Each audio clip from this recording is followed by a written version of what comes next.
अस्सलाम वालेकुम। Welcome to my channel teacher Pakistan. आज हम मॉडर्न अकाउंटेंसी के चैप्टर नंबर 34 का एक और इम्पॉर्टेंट टॉपिक पढ़ेंगे जो कि है फॉरफीचर ऑफ शेयर्स के हवाले से। तो चलें देखते हैं कि फॉरफीचर ऑफ शेयर्स क्या चीज़ है। ठीक है, जैसे हमने देखा कि इशू ऑफ शेयर्स में एक कंपनी क्या करती है कि जितने उनके जो सब्सक्राइब कैपिटल है उसमें से शेयर्स जो हैं वो इशू करते हैं। ठीक है, अब जो शेयर्स इन्होंने इशू कर दिए उसमें से कंपनी को राइट कब मिलता है फॉरफीट करने का, फॉरफीट या कब्जा करने का या कैंसिल करने का। ठीक है, तो सबसे पहले हम पढ़ेंगे इसमें what is forfeiture of shares. Forfeiture means taking away of property due to breach of agreement. जाहिर है जब एक कंपनी शेयर्स इशू करती है और उसके पास एप्लीकेशंस की कॉल आती है तो this is a type of agreement. ठीक है, कंपनी और उस शेयर होल्डर के बीच में एक एग्रीमेंट हो जाता है कि इतने नंबर ऑफ शेयर्स जो है मैं इस कंपनी में से परचेज करूँगा। It is very common that one or more shareholders fails to pay the amount due at any stage of share issuance। अब any stage से क्या मुराद है कि एप्लीकेशन के बाद वो अलॉटमेंट स्टेज भी हो सकती है, वो शेयर फर्स्ट कॉल भी हो सकती है, वो share second call, final call, कोई सभी स्टेज जो है वो हो सकता है जिस पे शेयर होल्डर्स फेल कर जाता है, वो अमाउंट पे नहीं कर पाता। ठीक है, failure to pay the money results in forfeiture of share. This is the action taken by the company to cancel the shares issued। अब जितने शेयर्स उस शेयर होल्डर को कंपनी ने इशू किए थे जिसके वो इंस्टॉलमेंट नहीं पे कर पा रहा तो उतने शेयर्स को जो है वो कंपनी फॉरफीट कर लेती है। ठीक है, when shares are issued by the company, public apply for subscription।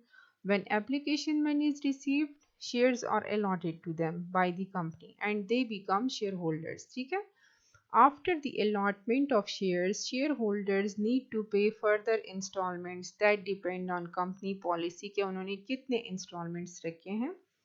When any shareholder fails to pay the amount due at any stage, the company has the right to forfeit or cancel his ownership of shares and also it keeps the received money।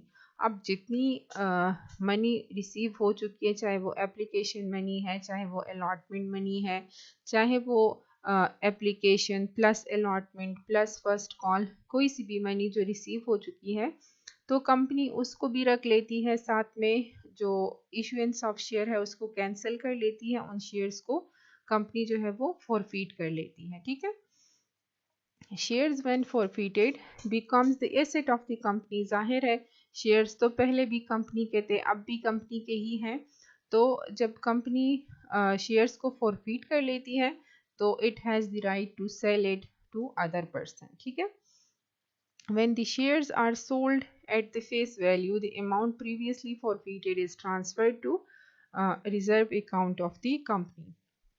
यानी एक दफ़ा company ने shares issue किए तो उन्हें चाहे application money ही क्यों ना रिसीव हुई हो बट कुछ अमाउंट उनको रिसीव हो जाती है। ठीक है, तो जो अमाउंट उनको रिसीव हो गई है, अब जब उन्होंने शेयर दोबारा से री इशू कर दिए, सोल्ड आउट कर दिए दोबारा से, तो अगर उन्होंने फेस वैल्यू पे कर दिए यानी ₹10 का शेयर है और उन्होंने 10 का ही बेच दिया तो तब तो जो अमाउंट फॉरफीटेड है वो कहीं पे यूज़ नहीं हो रही, तो that is like a profit of the company कह सकते हैं उसको, तो उसको ट्रांसफ़र करना होता है रिजर्व अकाउंट में। ठीक है, when shares are sold at price lower than face value। अब फॉर एग्जांपल ₹10 का शेयर है और कोई कंपनी उसको ₹6 में बेच देती है, तो जो 4 का बैलेंस है, जो ₹4 का बैलेंस पर शेयर है, तो अगर फॉरफीचर ऑफ शेयर से वो फुलफिल हो सकता है तो वहाँ से उसको फुलफिल कर देना है और जो बाकी का बैलेंस फॉरफीचर में रहता है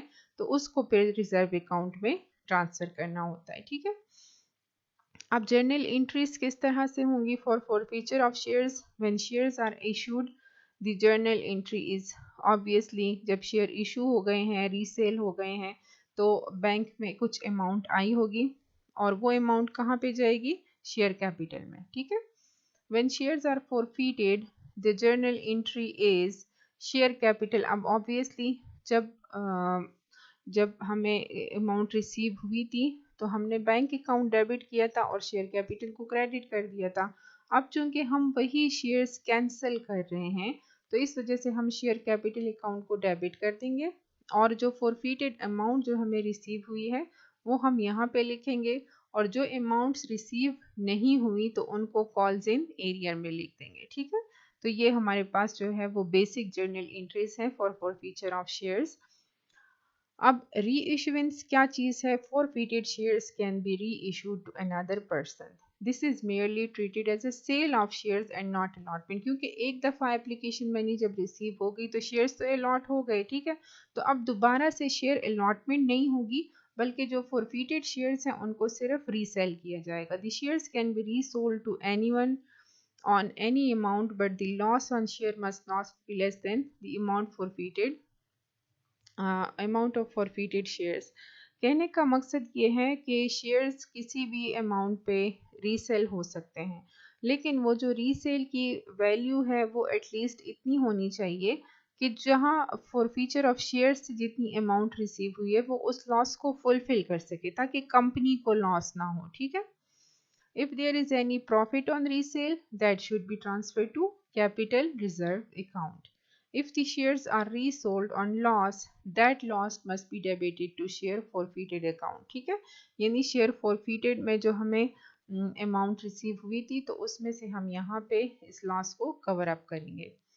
अब जर्नल एंट्रीज किस तरह से होंगी? फॉर री issuance of forfeited shares when reissued at price less than the face value। ठीक है, अब जब लेस देन फेस वैल्यू होगा तो बैंक अकाउंट वहाँ पे एक्चुअल अमाउंट रिसीव्ड आ जाएगी फॉरफिटेड शेयर्स जो बैलेंस अमाउंट है। फॉर एग्जांपल 10 का शेयर है और हमने 6 का बेचा, कंपनी ने जो है वो 6 का बेचा, तो 4 रुपीज़ पर शेयर जो है वो हम यहाँ फॉरफिटेड में से डालेंगे और ऑब्वियसली शेयर कैपिटल में ये ट्रांसफ़र होगा। ठीक है,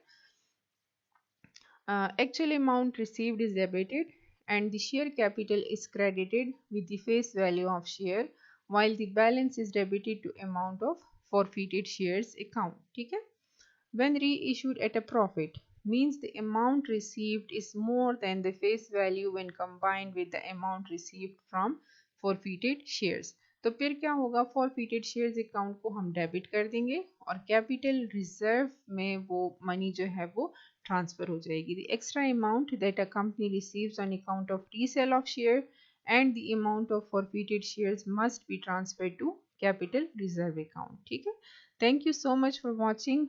होपफुली आपको समझ आ गई होगी। Thank you so much.